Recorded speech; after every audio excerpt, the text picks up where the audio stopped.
Triều Tiên, hay chúng ta vẫn gọi đầy đủ là Cộng hòa Dân chủ Nhân dân Triều Tiên, nằm ở phía bắc của bán đảo Triều Tiên, với diện tích khoảng hơn 120.000 km vuông và dân số hơn 25 triệu người. Vị trí địa lý của Triều Tiên là một trong những yếu tố quan trọng định hình chiến lược quân sự của họ. Triều Tiên bí ẩn. Nhiều người cho rằng Triều Tiên là một quốc gia nghèo, nhưng tại sao quân sự lại rất phát triển so với tương quan về kinh tế và tương quan về dân số?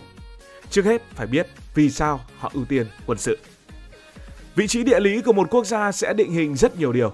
Triều Tiên giáp Trung Quốc và Nga ở phía bắc qua sông Áp Lục và sông Đồ Môn, giáp Hàn Quốc ở phía nam qua khu phi quân sự mà chúng ta vẫn gọi là DMZ và được bao quanh bởi biển Nhật Bản và biển Hoàng Hải. Triều Tiên nằm ở khu vực Đông Bắc Á, mà Đông Bắc Á lại là một trong những khu vực nhạy cảm bậc nhất ở trên thế giới. Nơi này có những cường quốc như là Mỹ, Trung Quốc và Nga, cùng với Nhật Bản, Hàn Quốc cạnh tranh nhau tầm ảnh hưởng. Triều Tiên dù nhỏ bé lại nằm ngay ở giao điểm của những lợi ích chiến lược của các quốc gia lớn, hoặc những quốc gia dù không lớn thì cũng rất hổ báo. Bên kia Triều Tiên chính là Hàn Quốc. Ở Hàn Quốc lại có những căn cứ quân sự của Mỹ với khoảng hơn 28.000 lính Mỹ đồn trú. Cùng với đó là Nhật Bản cũng có lính Mỹ nữa.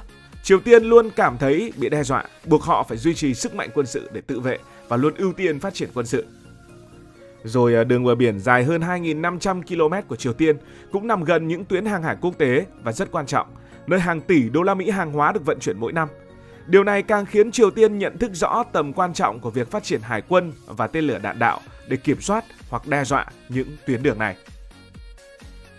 Đó là nhìn ở một bản đồ rộng lớn, còn zoom sâu hơn vào bản đồ của Triều Tiên.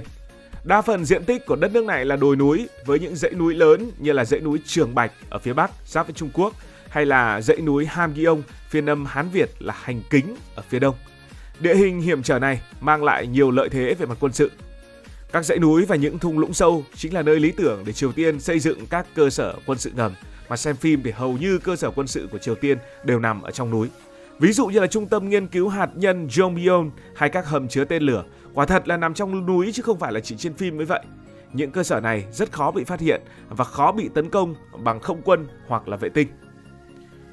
Triều Tiên thậm chí được cho là đã xây dựng hàng nghìn km hầm ngầm khắp đất nước, từ các căn cứ quân sự cho đến những kho dự trữ lương thực.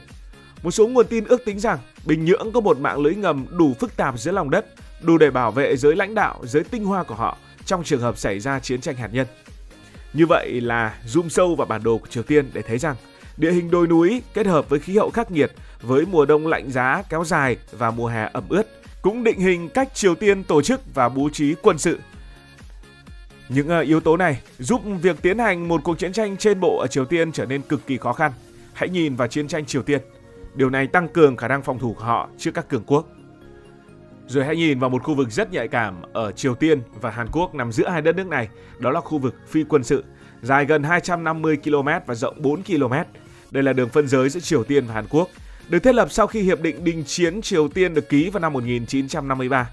Đây là khu vực phi quân sự nhưng thực tế lại là quân sự hóa nặng nề bậc nhất trên thế giới, với cả triệu binh sĩ, pháo binh và mìn được gài từ cả hai phía. Nó không chỉ là một ranh giới vật lý, một ranh giới địa lý bình thường, mà còn là biểu tượng của sự chia cắt và căng thẳng giữa hai miền Triều Tiên. Sự hiện diện của binh sĩ Hàn Quốc và lực lượng Mỹ tại đây khiến Triều Tiên luôn ở trạng thái báo động cao. Thế là Triều Tiên lại triển khai một lực lượng pháo binh lớn dọc DMZ, với hàng nghìn khẩu pháo có khả năng bắn đến Seoul, thủ đô của Hàn Quốc, một thủ đô hoàn toàn nằm trong tầm của pháo binh. Điều này tạo ra mối đe dọa thường trực, buộc Triều Tiên phải duy trì và nâng cấp lực lượng quân sự để giữ thế cân bằng.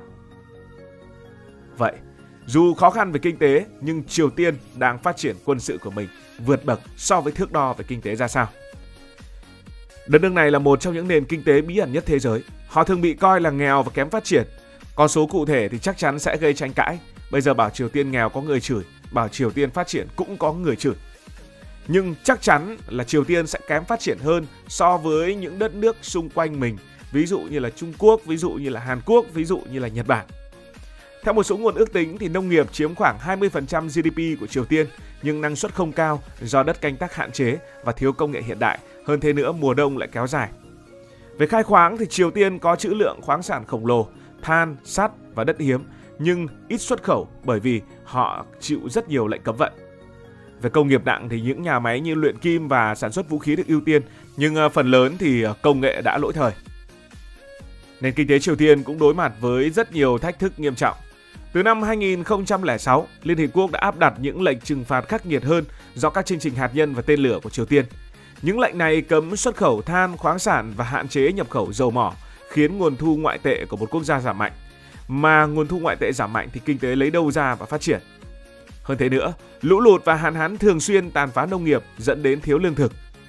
Giai đoạn được gọi là khổ ải những năm 1990 được cho là khiến hàng trăm nghìn người Triều Tiên thiệt mạng và tình trạng thiếu lương thực vẫn kéo dài đến tận ngày nay.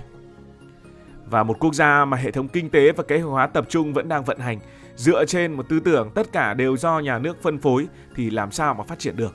Nó dẫn đến lãng phí nguồn lực và thiếu sáng tạo. Điều này thì lịch sử đã chứng minh. Nhưng mặc cho những khó khăn ấy về mặt kinh tế, Triều Tiên vẫn ưu tiên phát triển quân đội. Đó là chính sách tiên quân, tức là quân đội là trên hết. Dù kinh tế yếu kém, Triều Tiên vẫn chi một phần ngân sách khổng lồ cho quốc phòng. Chính sách tiên quân được tạo ra, đặt quân đội làm trung tâm của mọi hoạt động trong đất nước Triều Tiên. Theo các ước tính, Triều Tiên chi từ 15 cho đến 25% GDP cho quốc phòng. Đây là một con số khổng lồ nếu mà tính về tỷ lệ, bởi vì con số này lớn hơn rất nhiều so với những quốc gia khác. Ví dụ như Mỹ tương ứng với khoảng 3,5% GDP hay là Hàn Quốc thì chưa đầy 3% của GDP. Những chương trình vũ khí chiến lược như là hạt nhân và tên lửa đạn đạo vốn luôn tiêu tốn hàng tỷ đô la Mỹ. Ví dụ, một vụ thử tên lửa liên lục địa có thể tốn từ 10 cho đến 20 triệu đô la Mỹ, chưa kể chi phí nghiên cứu và sản xuất. Trong khi quân đội được ưu tiên nguồn lực, các lĩnh vực như là y tế, giáo dục và hạ tầng lại kém phát triển hơn. Theo Tổ chức Y tế Thế giới WHO, 43% dân số Triều Tiên bị suy dinh dưỡng và nhiều bệnh viện thiếu thuốc men cơ bản. Xem những video ở Triều Tiên mà gặp những người thừa cân thì rất hiếm. Triều Tiên được cho rằng thường xuyên phải đối mặt với tình trạng mất điện, đặc biệt là ở các vùng nông thôn. Tuy nhiên, các cơ sở quân sự và thủ đô Bình Nhưỡng luôn được cung cấp điện đầy đủ, cho thấy sự ưu tiên rõ rệt. Và dù bị cấm vận, Triều Tiên vẫn phát triển các chiến lược tự lực cánh sinh để duy trì nền kinh tế và quân sự. Tư tưởng chủ thể của họ nhấn mạnh sự độc lập về mặt kinh tế, thúc đẩy Triều Tiên đầu tư vào sản xuất nội địa, đặc biệt là vũ khí. Ví dụ như, Triều Tiên có thể tự sản xuất từ súng trường, xe tăng cho đến tên lửa đạn đạo. Dù thiếu công nghệ hiện đại, Triều Tiên vẫn đào tạo ra hàng nghìn kỹ sư từ những trường trong nước. Có thể nói rằng, người Triều Tiên hay là người Hàn Quốc thì vốn là những người luôn rất nghiêm túc trong việc học hành và trong cả công việc. Những kỹ sư này đóng vai trò quan trọng trong việc phát triển tên lửa và vũ khí hạt nhân. Ngoài ra, Triều Tiên còn tham gia vào các hoạt động kinh tế ngầm để kiếm ngoại tệ.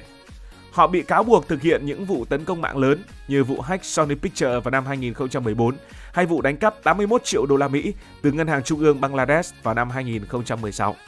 Nhóm hacker Lazarus được cho là do Triều Tiên hậu thuẫn đã đánh cắp hàng triệu đô la Mỹ tiền ảo để tài trợ cho các chương trình quân sự. Ngoài ra, họ cũng kiếm tiền bằng cách gửi cả trăm nghìn lao động sang Trung Quốc, Nga và Trung Đông làm việc trong các ngành xây dựng, khai thác và nhà hàng. Chính phủ sẽ thu về ước tính cả 500 triệu đô la Mỹ mỗi năm từ nguồn này, phần lớn được dùng để tài trợ cho quân sự. Và dù bị cô lập, Triều Tiên vẫn nhận được sự hỗ trợ từ Trung Quốc và nhất là gần đây đặc biệt từ Nga, hai đồng minh lịch sử. Trung Quốc là đối tác thương mại lớn nhất của Triều Tiên, chiếm 90% kim ngạch thương mại của nước này. Trung Quốc cung cấp cho Triều Tiên rất nhiều thứ quý giá. Đó là gì? Đó là dầu mỏ, thực phẩm, hàng hóa thiết yếu, giúp Triều Tiên duy trì nền kinh tế ở mức tối thiểu. Dù ủng hộ các lệnh trừng phạt của Liên Hiệp Quốc, Trung Quốc vẫn duy trì một số kênh thương mại với Triều Tiên. Còn Nga thì cung cấp một số linh kiện, công nghệ và hợp tác trong lĩnh vực năng lượng, đặc biệt gần đây là quân sự. Trong quá khứ trước Nga, Liên Xô cung cấp công nghệ hạt nhân và tên lửa cho Triều Tiên. Triều Tiên đã tận dụng những tài liệu và chuyên gia từ thời Liên Xô để phát triển vũ khí của mình. Ngoài ra, Triều Tiên được cho là đã trao đổi công nghệ tên lửa với Iran và Syria để đổi lấy dầu mỏ hoặc ngoại tệ. Ngày nay, họ sở hữu một trong những lực lượng quân đội lớn nhất thế giới với ước tính 1,3 triệu binh sĩ thường trực và 7,7 triệu lực lượng dự bị, tương đương với khoảng 1/3 dân số tham gia vào các hoạt động quân sự. Quân đội Nhân dân Triều Tiên được tổ chức chặt chẽ với 3 nhánh chính, đó là lục quân, hải quân và không quân, cùng với lực lượng tên lửa chiến lược phụ trách vũ khí hạt nhân và tên lửa. Với 1 triệu binh sĩ, lục quân Triều Tiên là lực lượng lớn nhất, được trang bị khoảng 3.500 xe tăng, 10.000 khẩu pháo, 4.000 bệ phóng rocket, số lượng lớn giúp Triều Tiên duy trì khả năng răn đe. Hải quân Triều Tiên có khoảng 60.000 quân và 800 tàu chiến, chủ yếu là tàu tuần tra và tàu ngầm cỡ nhỏ. Không quân Triều Tiên ước tính có khoảng hơn 100.000 quân và hàng trăm máy bay chiến đấu. Không quân Triều Tiên lạc hậu so với Hàn Quốc và Mỹ, hầu hết là những máy bay cũ từ thời Liên Xô. Nhưng Triều Tiên vẫn duy trì khả năng phòng không với các hệ thống tên lửa đất đối không. Và điều quan trọng, họ có vũ khí hạt nhân. Họ đang tiếp tục mở rộng kho vũ khí của mình. Tuy nhiên, áp lực từ cấm vận và sự phụ thuộc vào những quốc gia láng giềng phương Bắc có thể hạn chế tốc độ phát triển này. Liệu Triều Tiên có thể duy trì cỗ máy quân sự trong bối cảnh kinh tế vẫn đang khó khăn? Đó là điều mà cả thế giới đang theo dõi. Tổng kết lại, Triều Tiên là một minh chứng độc đáo cho việc một quốc gia khó khăn vẫn có thể đạt được những bước tiến quân sự đáng kinh ngạc nhờ vị trí địa lý chiến lược, chính sách ưu tiên quân đội và sự hy sinh từ rất nhiều người dân. Từ địa hình hiểm trở và vị trí trung tâm Đông Bắc Á đến nền kinh tế rất đặc biệt nhưng vẫn nuôi tham vọng hạt nhân, Triều Tiên đã tạo ra một cỗ máy quân sự khiến cả thế giới phải dè chừng. Tuy nhiên, cái giá phải trả đó là cuộc sống khó khăn của rất nhiều người dân và sự cô lập trên trường quốc tế. Còn bạn nghĩ sao về vấn đề này? Hãy để lại ý kiến dưới phần bình luận. Cảm ơn vì đã quan tâm theo dõi câu chuyện này. Nếu cảm thấy thú vị, bạn có thể nhấn nút đăng ký kênh, bật chuông thông báo và chia sẻ. Còn bây giờ thì xin được nói lời chào tạm biệt. Cảm ơn các bạn đã dành sự đồng hành cùng Hải Thanh Story đi qua những vùng đất, khám phá những điều mới.